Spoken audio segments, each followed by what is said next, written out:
Ian's world shatters when his wife Jessica drops a bombshell, another girl's trip to Cancun. But this time, he's done playing the fool. With his brother's help, Ian uncovers a web of lies that sparks a bold plan, not for revenge, but for freedom. Will he reclaim his life, or lose it all? Buckle up for a wild ride of betrayal, truth, and a comeback you won't see coming. Ian Thompson's life felt like a machine he built with his own hands, steady, reliable, humming along in their Austin home. At 35, he was the kind of guy who'd wake up early to pack his wife Jessica's lunch, double-check her car's oil before a long drive, and mow the lawn before the Texas heat turned it to dust. A software engineer with a knack for fixing things, he prided himself on keeping their world in order. Jessica, a marketing exec with a sharp mind and sharper tongue, used to be his partner in that rhythm. They'd sync calendars, split bills, and laugh over takeout tacos on late nights.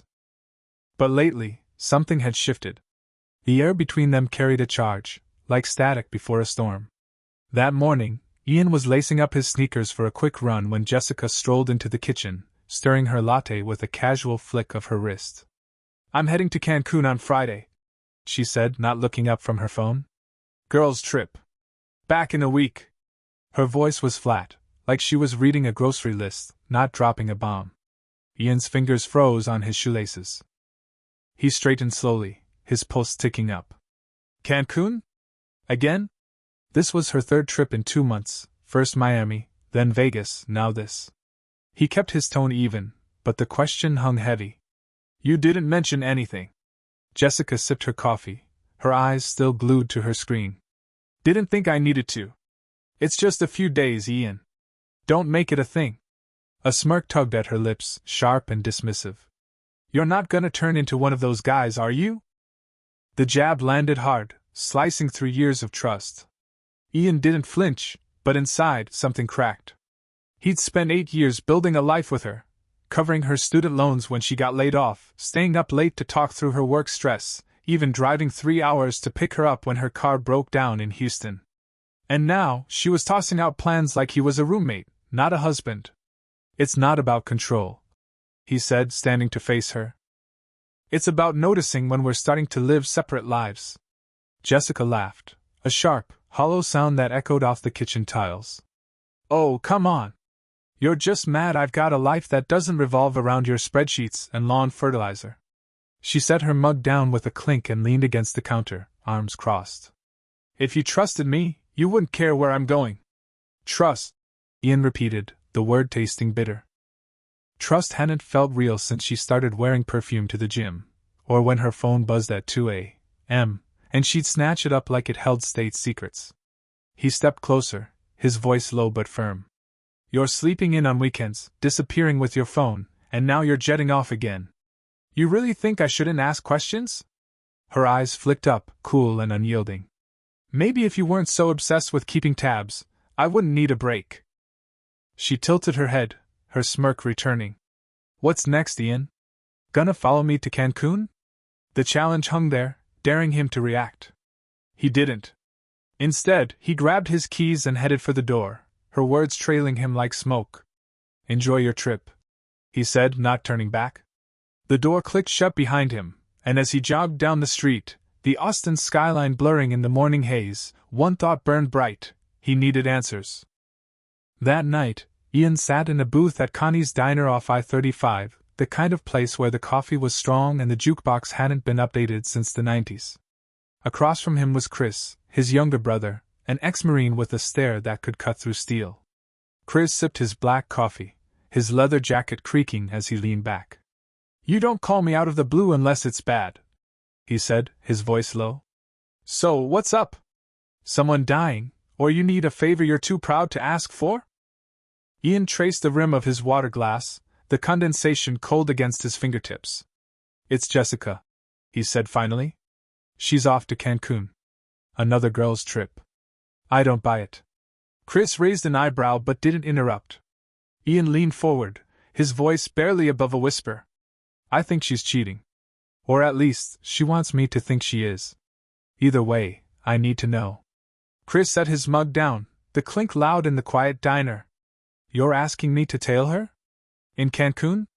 Ian nodded. Nothing illegal. Just watch her. Get me proof, whatever it is. I need to see it for myself. Chris studied him, his eyes narrowing. You sure about this, man? Once you go down this road, there's no unseeing it. I'm already there, Ian said, his jaw tight. She's just waiting for me to catch up. The diner hummed around them, clattering dishes, a trucker grumbling at the counter, the faint twang of an old country song. Chris cracked his knuckles, a habit from his Marine days. All right. I'll book a room at her resort. Separate. No contact unless it's critical. You'll get photos, times, details. No fluff. Ian exhaled, a mix of relief and dread settling in his chest. Thanks, Chris. His brother nodded once, sharp and final. Keep your phone on. Ian drove home under a sky streaked with rain, the wet pavement reflecting headlights like scattered stars. The house was dark when he pulled into the driveway. Jessica was probably asleep, or pretending to be. He sat in the car, the engine ticking as it cooled, and let the weight of his decisions sink in. He wasn't chasing a fight. He was chasing the truth. And whatever came next, he'd face it head on. The next day, needing a distraction, Ian spotted a flyer at his favorite coffee shop, Kayaking Basics, free intro class, Thursday 5 p.m., Lady Bird Lake. Something about it, maybe the promise of a fresh start, pulled him in. By Thursday, he was standing on the lake's edge, the water lapping at his sneakers, surrounded by a dozen strangers fumbling with neon kayaks. The air smelled of wet earth and freedom. A woman nearby caught his eye, not because she stood out, but because she didn't try to. Her hair was tied back in a loose braid, and she moved with an easy confidence, adjusting her life vest with a quick tug. First time? She asked, glancing his way. Ian nodded. Yeah. You. Third time pretending I'm not terrible at this. She said with a grin that felt like sunlight breaking through clouds. I'm Lily. Ian, he said, shaking her hand. Her grip was firm, no nonsense. Before he could say more, the instructor called them over, and they joined the group, learning paddle strokes and current patterns. Ian caught himself glancing at Lily during the class, noticing how she listened intently, how she laughed when her kayak wobbled. She wasn't flirting, wasn't performing. She was just there. And for the first time in weeks, Ian felt like he could breathe. As he drove home that night, the lake's calm still lingering in his chest, he realized something. Jessica's absence wasn't the only thing shaping him anymore. He was starting to see a world beyond her games. But when his phone buzzed with a text from Chris, I'm booked. Updates soon. The weight returned. Whatever truth was waiting in Cancun, it was coming for him. And he was ready. Ian Thompson's days had started to feel like a tightrope walk, each step a gamble between holding on and letting go. With Jessica off to Cancun, the Austin house was too quiet, the kind of stillness that amplifies every creak and hum. Ian wasn't the type to sit idle, so he threw himself into motion, coding late at his tech job, hitting the trails around Zilker Park, anything to keep his mind from spiraling. But the questions gnawed. Was Jessica really on a girls' trip? Or was this another layer of her carefully spun lies? He'd hired his brother Chris to find out, and now, waiting for answers, Ian felt like he was holding his breath underwater. Thursday night, after the kayaking class at Lady Bird Lake, Ian's phone stayed silent, no word from Chris. He didn't push. His brother worked on his own clock, precise and deliberate, a habit carved from years in the Marines. Instead, Ian signed up for a weekend hiking group through the same outdoor club, craving the open air and a chance to clear his head. The trailhead at Barton Creek Greenbelt was alive with chatter when he arrived Saturday morning, a mix of new faces and familiar ones from the kayak session. Lily was there, leaning against a tree, sipping from a battered water bottle. She waved him over with a grin that felt like an invitation to forget the weight he carried. Escaping the office or something else? She asked, falling into step beside him as the group started up the trail. Ian chuckled, dodging a root. Maybe both. Needed a break from screens and complications. She nodded, not prying, just keeping pace. They talked easily, about her job as a graphic designer, his knack for debugging code under pressure, the way Austin's hills always surprised newcomers with their bite. Lily had a way of listening that didn't demand anything, her laughter light but genuine when Ian admitted he'd once gotten lost on a beginner trail. For a few hours, the hike was a bubble where Jessica's shadow didn't reach. But as they paused at a lookout, the city skyline hazy in the distance, Ian's phone vibrated. A text from Chris. Got something. Check your email. Call me after. Ian's stomach twisted. He slipped the phone back into his pocket, forcing a smile as Lily pointed out a hawk circling above. You okay? She asked, her tone soft but sharp enough to notice the shift in him. Yeah. He lied, then softened. Just work stuff. It'll wait. But it couldn't, not really. That evening, alone in his car parked outside a taco stand, Ian opened the email. The first image hit like a punch: Jessica, poolside at a Cancun resort, margarita in hand, her legs draped across a lounge chair. Next to her, a guy, lean, tanned, probably mid-30s, leaned in close, his arm brushing hers. Her hand rested on his thigh, casual but deliberate, the kind of touch that spoke of history, not chance. Chris's notes were clinical. Day 1, 3:17 p.m. CST. Subject engaged with unidentified male, prolonged physical contact. A second photo showed her laughing, her head tilted toward the guy, their faces inches apart. Ian stared until the screen dimmed, his pulse hammering. He'd expected something, but seeing it, her ease, her betrayal laid bare, cut deeper than he'd braced for. He called Chris, who picked up on the first ring. You saw it? His brother asked, voice steady but not gentle. Yeah, Ian said, his throat tight. It's real. I've got more, Chris said. Same guy, different angles. Dinner, drinks, late night walks. You want the rest now? Ian exhaled, gripping the steering wheel. Not yet. Just keep watching. I need the full picture. Understood, Chris said. I'm here 2 more days. You'll have everything. Ian hung up, the taco stand's neon sign flickering in his peripheral vision. He didn't feel anger, not yet. It was something colder, like clarity settling into his bones. Jessica wasn't just drifting, she was building a life that didn't include him. He drove home, the city's lights streaking past, and made a decision: he wouldn't confront her. Not until he had every piece of evidence, every reason to walk away clean. Sunday morning, Ian hit the greenbelt again, this time alone. The trail was quieter, the air crisp with the first hint of fall. He ran until his lungs burned, each step a way to outrun the images looping in his mind. Back home, Jessica texted. Having a blast. Miss you. Back Tuesday. No emoji, no warmth, just words that felt like a script. He didn't reply. Instead, he scrolled through the outdoor club schedule, signing up for another hike. Lily's name was on the list, and that small detail steadied him. She wasn't a fix for his crumbling marriage, but her presence, uncomplicated, real, reminded him he could still choose who to let in. Monday brought another email from Chris. More photos. Jessica dancing with the same guy at a beachfront bar, her arm looped around his neck. Another showed them sharing a drink, her smile wide and unguarded, a version of her Ian hadn't seen in years. Chris's message was blunt. Pattern's clear. She's not hiding it. Call when you're ready to plan next steps. Ian saved the files, his jaw tight. He wasn't ready to plan, yet. But he was done waiting for Jessica to care. That evening, he met Lily at a coffee shop near the lake, a low-key spot with mismatched chairs and a hum of conversation. She was sketching on a napkin when he arrived, a half-finished doodle of the Greenbelt's cliffs. You're early, she said, sliding the napkin aside. Thought coders lived on caffeine and deadlines. Sometimes we escape, Ian said, managing a smile.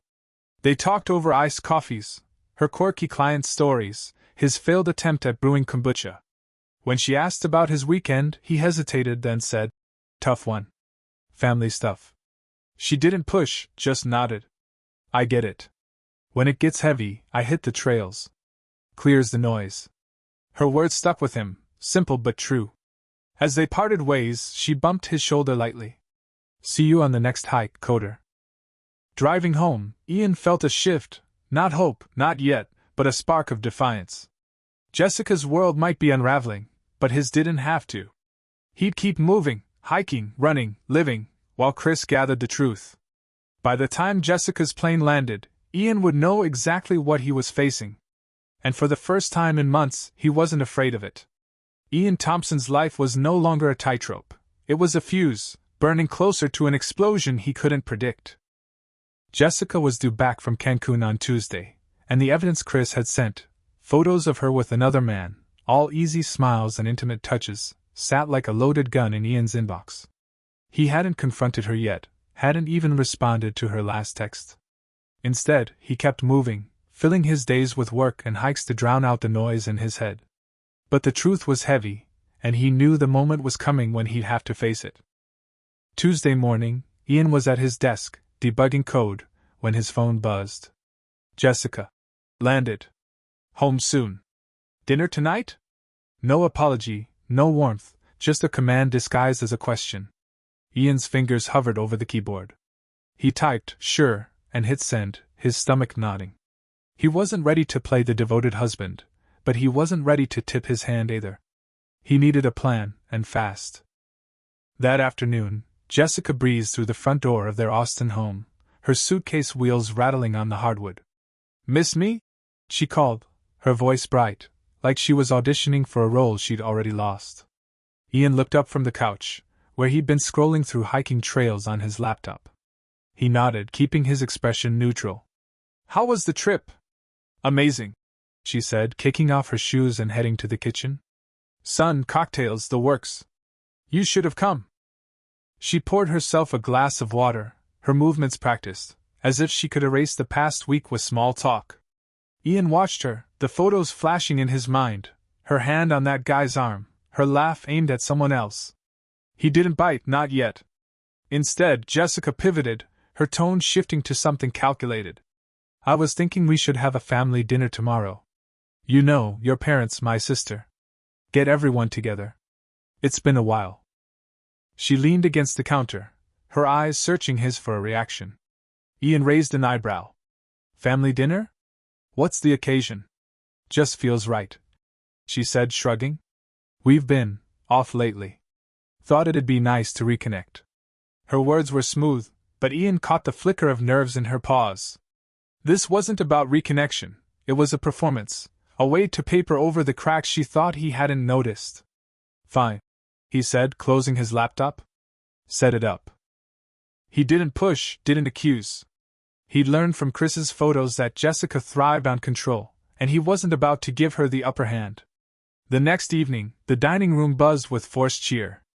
Ian's parents sat across from Jessica's sister, plates piled with roasted chicken and mashed potatoes, the air thick with rosemary and tension. Jessica played the perfect host, refilling wine glasses and asking about his dad's new golf swing, her laughter a little too loud. Ian sat quietly, picking at his food, watching her orchestrate the evening like a conductor hiding a broken baton. His phone, tucked in his pocket, held the truth. Chris's final email had arrived that morning, more photos, more proof, a timeline of Jessica's betrayal laid out like a legal brief. Halfway through dessert, his mom leaned over, her voice warm. You two seem better. I'm glad. Jessica beamed, squeezing Ian's arm for show. That was the moment he'd been waiting for. He set his fork down, the clink cutting through the chatter. We're not better, he said, his voice calm but unyielding. All eyes turned to him. Jessica's been seeing someone else. I have proof. The room went still, forks frozen midair. Jessica's smile shattered, replaced by a nervous laugh. What? Ian, that's ridiculous. Are you joking? Her voice cracked, betraying her. No joke, he said, meeting her gaze.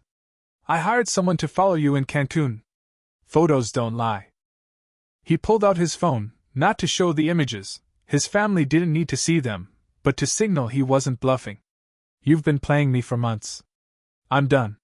Jessica's sister gasped, and his dad cleared his throat, uncomfortable. His mom's eyes widened, darting between them. Jessica pushed back her chair, the scrape loud against the floor. This is insane, she snapped. You're humiliating me in front of everyone. What's wrong with you? Nothing's wrong with me, Ian said, standing now, his voice steady. You made your choices. I'm just making sure everyone knows the truth before you spin it. Jessica's face flushed, her hands gripping the table. So you're spying on me now? That's what this is. Some paranoid midlife crisis? No crisis, Ian said, his tone cold and clear. Just clarity. I trusted you until I couldn't. Now I know who you are. Chris, seated at the far end, shifted slightly, his presence a silent anchor. He didn't speak, he didn't need to. The photos were his work, and Ian's calm was his backup. Jessica's sister broke the silence, her voice sharp. Jess, is this true? Jessica opened her mouth, then closed it, her eyes darting to Ian. For the first time, she looked cornered, her usual quick wit failing her. You're blowing this out of proportion, she said finally, her voice thin. It was nothing. Just fun. Fun. Ian repeated, the word heavy.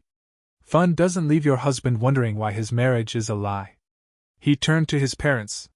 I'm sorry you're hearing this now, but I couldn't let it go on. His mom reached for his hand, her eyes soft with worry. His dad just nodded, processing.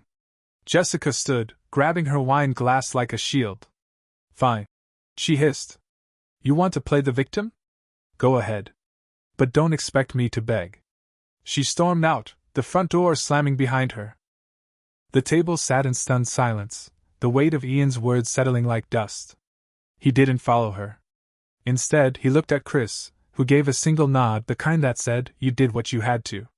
Ian exhaled, the knot in his chest loosening just a fraction. He'd lit the fuse, and the explosion had come.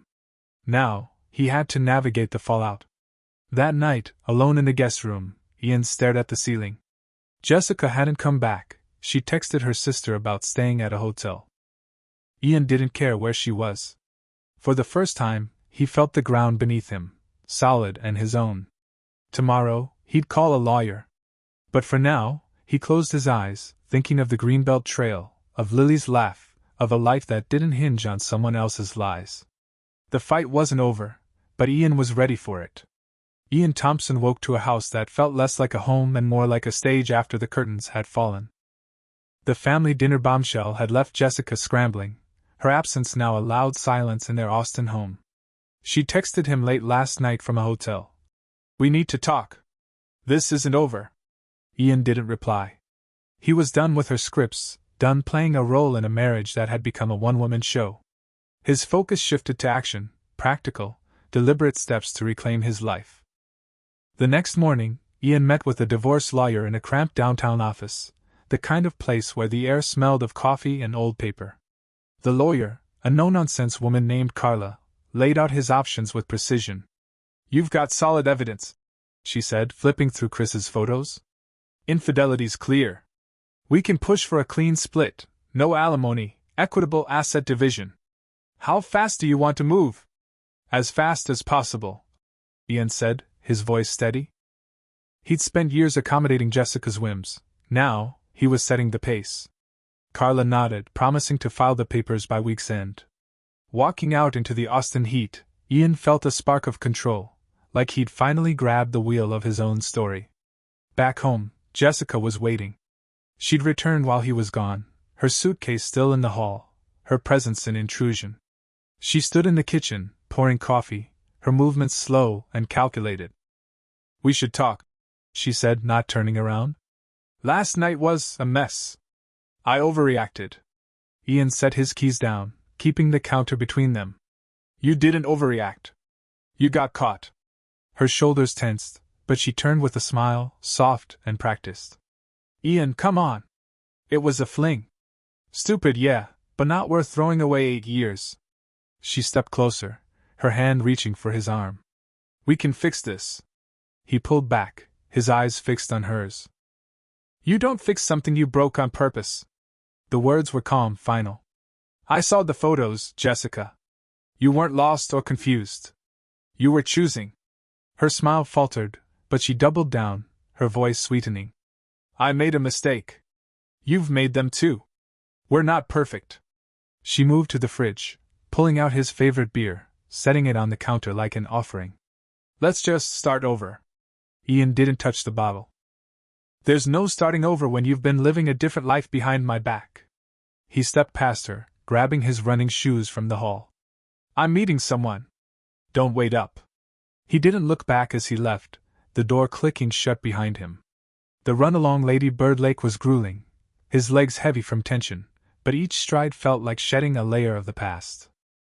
He'd signed up for another hike with the outdoor club, and the thought of seeing Lily, of her easy humor and quiet strength, kept him grounded. She wasn't a rebound, she was proof he could still connect without strings or lies. That evening, at a trailhead near Mount Bunnell, Ian found Lily waiting, her backpack slung over one shoulder. "You look like you're running from something," she said, half teasing, as they started up the path. "Maybe I am," Ian admitted, matching her pace. The trail was steep, the air cooling as the sun dipped low. They talked about small things, her latest design project, his coworker's obsession with fantasy football, but the conversation felt like a lifeline. When they reached a clearing, the city lights flickering below, Lily paused. "You don't have to tell me what's going on," she said, "but I'm here if you want to." Ian hesitated, then spoke. "My marriage is ending. It's been unraveling for a while, but I'm finally cutting the thread." He didn't mention the photos or the dinner. He didn't need to. Lily nodded, her silence an invitation to keep going or stop. He chose to stop, and they hiked on, the crunch of gravel under their boots a steady rhythm. Back home, Jessica's tactics escalated. She left his favorite cologne on the bathroom sink, a photo from their honeymoon on the coffee table, gestures meant to tug at nostalgia. By Friday, she was in his space again, sitting on the couch when he got home, her voice soft. "I'm sorry, Ian. I didn't mean to hurt you. Can't we try again?" He looked at her, seeing the performance for what it was. "You're not sorry you did it," he said. "You're sorry I found out." He grabbed his laptop and headed to the guest room, locking the door. That night he slept without checking his phone, a small act of defiance. Saturday morning, Ian woke to a notification from Carla. The divorce papers were filed. Jessica found them first, left on the kitchen counter by a courier. He walked in to find her pacing, the torn envelope in her hand, pages scattered like evidence of a crime. "You actually did it," she said, her voice low, dangerous. "No warning, no discussion. Just this." "You had your warning," Ian said, crossing his arms. "Every time you lied, every trip you took, every time you made me feel like I was the problem. I'm done carrying that." Her eyes flashed, and she slammed a drawer shut, the sound sharp enough to rattle the windows. "You're throwing away everything. For what? Some hiking buddy who laughs at your jokes. She won't stick around when you're moping, Ian." He didn't flinch. "This isn't about anyone else. It's about me choosing better." He turned, grabbed his keys, and walked out, her shouts fading behind him. By noon, he'd leased a small apartment near Lake Travis, a clean space with no echoes of Jessica's perfume. He moved essentials that day, clothes, laptop, a few books, leaving the rest for the lawyers to sort. That evening, Ian met Lily at a food truck park, the air thick with the smell of barbecue and live music drifting from a nearby stage. They sat on a picnic bench, splitting tacos, and for the first time in weeks, Ian laughed without effort. "You're good at this," Lily said, wiping sauce from her fingers. "Finding joy in the middle of chaos." "I'm learning," Ian said, and he meant it. Jessica's world was collapsing under the weight of her choices, but Ian's was opening up. He wasn't running from her anymore. He was running toward himself. Ian Thompson stood in an Austin courtroom, the air heavy with the hum of bureaucracy. The divorce hearing was the final hurdle, a chance to sever the last threads of a marriage that had unraveled long before Jessica's Cancun escapades. Ian sat on the left side of the room, hands folded, his resolve unshaken. He wasn't here to gloat or grieve, he was here to close a chapter. Across the aisle, Jessica sat with her lawyer, her posture stiff, her eyes fixed on the judge's bench. The weight of Chris's evidence, photos, timestamps, undeniable proof of her infidelity, hung over the proceedings like a storm cloud ready to break. The judge, a wiry man with a voice like gravel, called them forward. Jessica's lawyer stood first, launching into a defense that felt rehearsed to the point of fragility. "Your Honor, my client has made every effort to preserve this marriage," he said, gesturing to Jessica. "She's open to reconciliation and believes this filing stems from emotional misunderstandings, not irreparable harm." Jessica dabbed at her eyes, a calculated move that might have worked if Ian hadn't already seen through her. Carla, Ian's lawyer, rose with a calm that cut through the room's tension. "Your Honor, we have documented evidence of repeated infidelity," she said, her tone matter-of-fact. "My client acted with restraint, seeking clarity before proceeding. This isn't emotion, it's fact." She slid a folder across the table, Chris's photos and notes neatly compiled. The judge flipped through them, his brow furrowing as he scanned images of Jessica poolside, her hand on another man's shoulder, her smile too close for innocence. "These are verified?" the judge asked, glancing at Carla. "Yes," she replied. "Taken by a third party with no alterations. We also have a witness." Chris took the stand, his marine-honed precision evident in every word. "I was hired by my brother to observe his wife during her trip to Cancun," he said, his voice steady. "I documented her interactions with multiple individuals, all involving clear physical intimacy. The evidence is unedited, taken over 3 days. He didn't look at Jessica, didn't embellish, just laid out the truth like a map." Jessica's lawyer tried to counter, arguing the photos showed misinterpreted moments, and that Ian's distance had pushed her to seek connection. The judge cut him off. "I've seen enough," he said, his tone final. Jessica was called next. She stood, her voice trembling as she painted herself as neglected, claiming Ian's workaholic habits left her isolated. "I wasn't perfect," she said, "but I didn't deserve to be spied on." The judge turned to Ian. "Do you wish to respond?" Ian stood, his voice clear and unshaken. "I gave her everything I had: time, support, loyalty. When I saw her pulling away, I asked questions. She answered with lies. I'm here because I deserve better than deception." His words weren't loud, but they carried the weight of 8 years spent trying to hold a sinking ship together. The judge nodded, his pen tapping the desk. "Divorce granted," he said. "Assets divided as submitted, no alimony awarded." The gavel fell, a sharp crack that echoed in Ian's chest. Jessica sat frozen, her lips parted, as if she'd expected one last chance to rewrite the ending. She didn't look at him as she gathered her things and left, her lawyer trailing behind. Outside, in the courthouse parking lot, Chris clapped Ian on the shoulder. "You held your ground," he said, his voice low but proud. Ian nodded, his eyes scanning the lot until they landed on Lily, leaning against her car, her hands tucked into her jacket pockets. She didn't wave, just offered a small smile that said she understood the moment's weight. Ian walked over, the tension in his shoulders easing with each step. "You good?" she asked, her voice soft but steady. "Getting there," Ian said, and for the first time in months, he believed it. Weeks later, Ian settled into his new apartment near Lake Travis, a modest space with a view of the water that sparkled at dawn. The sale of the old house had gone through, the proceeds split cleanly. He'd left the keys on the counter without a note, letting silence speak for him.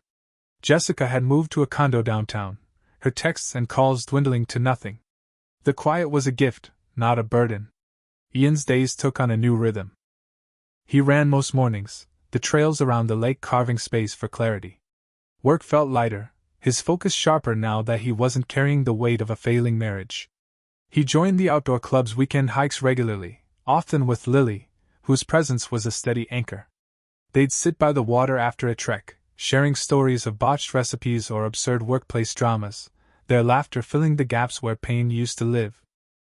One Sunday, as they hiked a trail overlooking the hill country, Lily slowed her pace, her breath visible in the crisp morning air. "You seem different," she said, glancing at him. "Not just lighter, more present." Ian nodded, stepping over a rock. "I was stuck for a long time, trying to save something that wasn't mine to fix. Now I'm just here." He didn't need to explain the photos, the courtroom, or the years of doubt. Lily got it, her silence a kind of trust he hadn't known he craved. They reached a ridge, the valley sprawling below, mist curling around the trees. Lily sat on a boulder, pulling her knees up. "This is the best part," she said. "Right before the day fully wakes up. It's honest." Ian sat beside her, the view stretching out like a promise. For the first time, he wasn't looking back. Later that evening, over burgers at a dive bar near Zilker Park, Lily asked, "What's the biggest thing you've learned from all this?" Her tone was curious, not pressing, her eyes fixed on him as she stole a fry from his plate. Ian leaned back, thinking of the photos, the dinner, the gavel's crack. You can love someone with everything you've got, but if they don't choose you back, it's not your job to wait. Keep your eyes open, not because you're scared of betrayal, but because you deserve people who show up for you. Lily nodded, her smile small but warm. That's a good one. As they walked to their cars, the Austin skyline glowing under a star-streaked sky, Ian felt something settle, a certainty that he was no longer defined by Jessica's choices. He was writing his own story now, one step, one hike, one honest moment at a time. And with Lily's laughter echoing beside him, he knew he wasn't walking alone.